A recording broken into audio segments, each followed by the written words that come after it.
Welcome back to the show, everybody. The 589 Comex rule that could halt the market, the circuit breakers, could it apply to digital assets? We got that and so much more. Somebody roll that beautiful intro.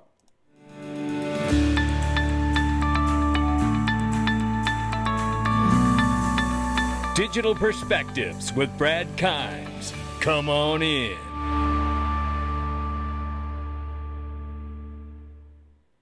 Welcome back to the show, everyone. You can follow us on Twitter, YouTube, and digperspectives.com for exclusive content. I want to remind you that there is a lot going on in DC right now, and we're going to talk about it today in this video. $2.38 trillion market cap for crypto. The market is off by 1.5%. 61,700 plus for Bitcoin, 2,800 plus for Ethereum, and we see Tether market cap at 110 billion plus. XRP is at 50 cents, off by 0.3 in the 24 and off by 6% on the 7-day. The range of price between 50 and 51 cents. We'll keep an eye on it. Let's get started. There is a lot to go over, ladies and gentlemen. First of all, I want to tell all of you, if you haven't checked out I Trust Capital, it is the best place to buy and sell crypto, gold, and silver IRAs, bar none.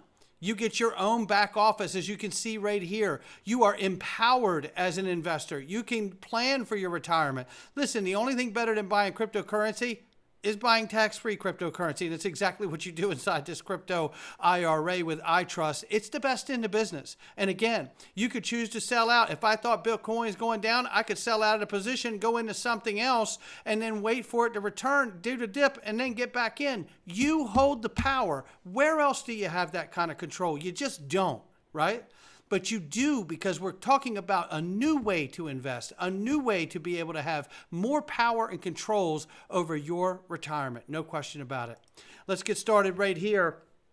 James Murphy in the house on the Good Morning Crypto Show. Shout out to him. And he lays it down why John Deaton is going to be the next senator of Massachusetts. And I absolutely believe it too. He's prepared his whole life for this fight. Deaton, because there's two opinions out there. There's a lot of people who want him to win, but don't think it's possible to take down an incumbent, somebody who's ingrained in politics like Elizabeth Warren. What would you say to those people about who are bullish on John Deaton, but not sure he has the backing to take down an Elizabeth Warren right now? Here's what I would say. Thanks for the question, Abs. I would say, hey, read this. There is nobody who has read this book who believes John can't win. You know, he has overcome so much in his life, extreme poverty beyond anything we can imagine. If you've seen the movie 8 Mile, where Eminem grew up, that was like a plush suburb compared to what John survived in Detroit. The poverty, the extreme violence, the addiction that he's overcome, the cancer that he's overcome, the idea that he couldn't defeat Elizabeth Warren is absurd. He's gonna win, you know. There's no question about that. And his whole life, I believe, has prepared him for the fight that is in front of him today. And we're going to do whatever we can. I want to remind people that you can, in fact, support John Deaton, and you can donate to John Deaton if you live in the United States. You do not have to be from Massachusetts to donate to John Deaton's campaign. So please go to johndeatonforsenate.com and donate what you can. We need to get this man in here. Senator Warren, Elizabeth Warren, is trying to start an army for stopping crypto. We must get him in there so we can put an end to this nonsense so the United States can be a leader in this next revolution of innovation. We cannot afford to miss this, but listen to John. Thank you, everybody. Honestly, this is very proud of the team and all the volunteers, extremely proud to be the first Republican to make it on the ballot. So thank you, because without the people that helped, without my team, I wouldn't be here. One of the things that I required before I decided to run was, can I get the team to help me get to the point where I can show people that there's a viable alternative to Senator Warren, and I have that. So this is for the whole team. Thank you. There you go, right there. Over 11,000 registered signatures, making him the first Republican on the ballot. He will see that till the end. And I tell you, he is going to be the next senator if I got anything to say or do about it, because I'm doing everything I can to affect that reality for him. I know how important it is for him to be in that seat, not just for crypto, but for this country. There's no question about that. Please do whatever you can. And here it's great to see more top leaders in this space backing John Deaton for Senate in Massachusetts. The good people of Massachusetts are about to experience the Deaton effect. And the Deaton effect is bringing power back to the people of Massachusetts, just like he did for all of us XRP holders, and he's done his entire legal career. We now have the full support of Ryan Selkis, ladies and gentlemen, who told John Deaton for Senate I would support him if he was able to organically will his way onto the ballot in Massachusetts. He's following through on that promise, and he will be maxing out to his campaign. And we're asking all of you to do it as well, as much as you can. Let's take a look at this now. Next up on the calendar, ladies and gentlemen, the SEC has until May 23rd, May 24th to decide on the Van Eck and ARC's application for Ethereum ETFs. And it has until May 24th to respond to the lawsuit filed by Legilix from CFAT, asking the court to declare that Ethereum is not a security. Be cautious. The SEC may file a lawsuit against Ethereum Foundation, Consensus, or some other affiliated entity just days before they're due to issue those decisions and respond to that lawsuit. May 20th, May 22nd is a prime watch time window, ladies and gentlemen. Speculation. If they did, they could then file a motion to stay in the four cases, Legilix, CFAT, HODL Law, and Consensus, that are trying to force a declaration on Ethereum, and at least temporarily stall any lawsuits that might come from their denial of ETFs. Just my take on it, says Ashley Prosper. And what a take it is. Boy, I tell you, we are so fortunate to have so many incredibly bright people in this space. There's no doubt about that. Meanwhile, the fight is mounting. We know that Elizabeth Warren is building a anti-crypto army, and we are building a crypto PAC. It is a super PAC, and Ripple is, of course, a member, along with Coinbase, Andreessen Horowitz, and others. And right now, it is at the tune of 110 million so far this election cycle. So this is very good news, because we're going to need a lot of that for this fight, and probably more. So make sure you do what you can for John Deaton. Now let's take a look at what's going on in Congress, because it's a lot. And really thanks to Ron Hammond for keeping us up to these weeks in Congress and crypto reviews. The Crypto May momentum is building in D.C. Last week, the House moved to repeal the SAB 121, thank goodness. Senate is up this week. This week, we have another bipartisan commerce blockchain bill up for a vote. And next week is the big one, FIT market structure. Number two, there is a lot of cover, so we'll try my best to be concise. First up is the SAB 121. Last week, 21 Democrats took a tough vote and joined Republicans in repealing the SEC's SAB 121. This is an issue that is important for both banks, crypto, and a personal priority for SEC Chair Gensler. The vote count surprised many, but to say it was all crypto as the reason is a stretch. Was it pro-bank, pro-crypto, or more a referendum on Gensler? What a great question, Ron. Likely a combo of all factors. Senator Lummis is leading the Senate version, and we expect a vote in the Senate this week. Given the razor-thin majorities in both chambers, we have seen a few congressional review acts get the presidential's desk on bipartisan basis, but have failed at that stage. This would require a 2/3 congressional vote to overturn Biden plans to veto, so tough hill to climb. Nonetheless, if it's a bipartisan effort, that's positive all the way around. Number 5 here. Back to the House. The bipartisan crypto momentum continues with a bill from Representative Larry Buxton and Representative LBR slated for a vote this week. The bill requires Commerce to serve as the principal advisor to the president on blockchain issues and creates an advisory group within the Commerce. It says here, number 6, the votes on this bill in SAB 121 tee up what is expected to be a highly anticipated market structure bill known as FIT 21. around May 23rd, May 24th. The latest draft dropped Friday afternoon last week, and now members will be teeing up various amendments for a full vote next week. Fit 21 is Patrick McHenry's legacy and the first time Congress will vote on a regulatory framework for crypto. This is a moment that has been in the making for nearly a decade. Amendments will be critical in both appealing and discouraging Ds and Rs, so important to watch.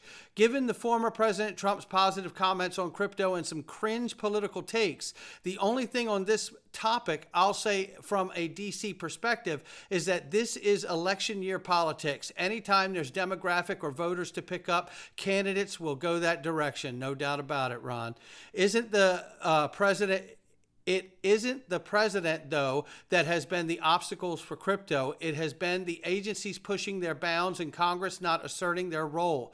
The polling doesn't lie, and several have shown it is an issue that young people care about, an area Biden isn't doing well. Trump inserting himself in crypto has little political risk, but major benefit given the bipartisan campaign wins crypto has been picking up in the primaries. For Ds, there is a recognition that this is a bad issue for Biden. Alienating a younger base will also have consequences. As a reminder, crypto has always been a bipartisan issue. The earliest crypto bills had D's lead, now a Colorado Governor Jared Polis, token taxonomy with Representative Darren Soto and many more. We wouldn't see tweets like this if it was a partisan issue, and that's correct from Ro Khanna there. He says, but Ds are now in a tough spot. They have deferred their crypto policy to the SEC. The SEC has gone after nearly every U.S. company without providing any rules for compliance in 5 years. It's a narrative they have been losing, and votes in Congress will prove that.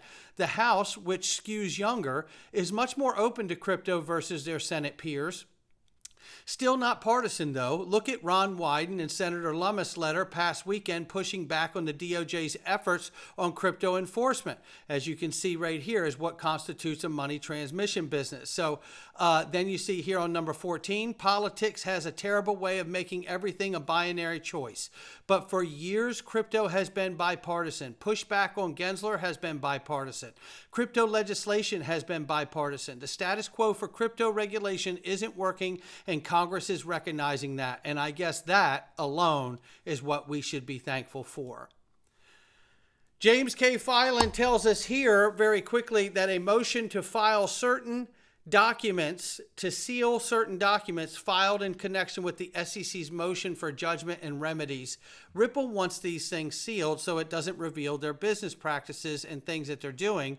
It says here from Ratha Conman, Ripple has filed to have certain documents sealed. Along with this, it says Ripple CFO declaration of support, filed a declaration of support, basically making the case for the need to censor sensitive information. No doubt about that. Thanks to Jim for that. Ripple wants to seal the discounts offered to institutional buyers of XRP. Remember when everybody said there was no pre-allocation and that we were dreaming? Remember that? Remember they said that option contracts weren't the pre-allocation of XRP? Remember that? Isn't that interesting?